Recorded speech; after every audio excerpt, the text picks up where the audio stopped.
Thank you for joining Wars of the Roses. And this is Sublime from the Encyclopedia of Freemasonry by Albert G. Mackey. Sublime. The word is from the Latin Sublimis, meaning lofty, an allusion properly expressive of the teaching in the final symbolic ceremony of our ancient craft. The third degree is called the Sublime Degree of a Master Mason, in reference to the exalted lessons that it teaches of God and of a future life.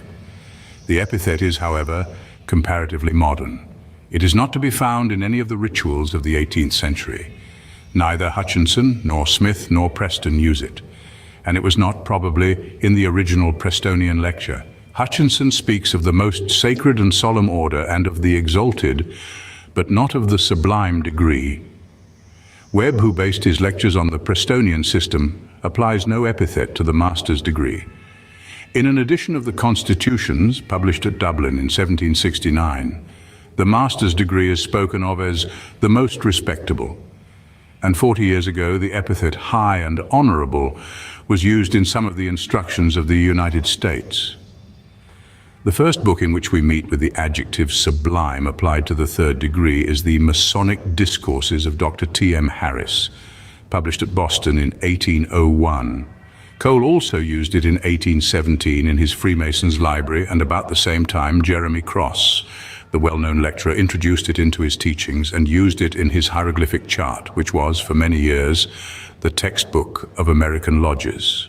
The word is now, however, to be found in the modern English lectures and is of universal use in the rituals of the United States, where the third degree is always called the Sublime Degree of a Master Mason. The word sublime was the password of the master's degree in the Adonhiramite rite because it was said to have been the surname of Hiram or Adonhiram.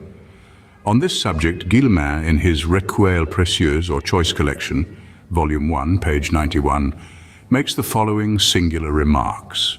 For a long time, a great number of Masons were unacquainted with this word, and they erroneously made use of another in its stead which they did not understand, and to which they gave a meaning that was doubtful and improbable.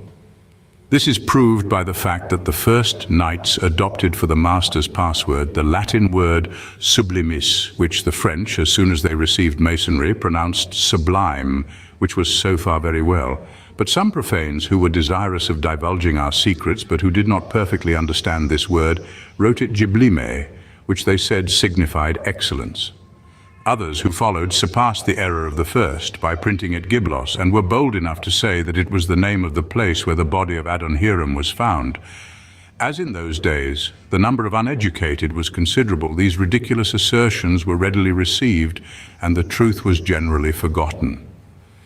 The whole of this narrative is a mere visionary invention of the founder of the Adonhiramite system. But it is barely possible that there is some remote connection between the use of the word sublime in that rite as a significant word of the third degree and its modern employment as an epithet of the same degree. However, the ordinary signification of the word, as referring to things of an exalted character, would alone sufficiently account for the use of the expression.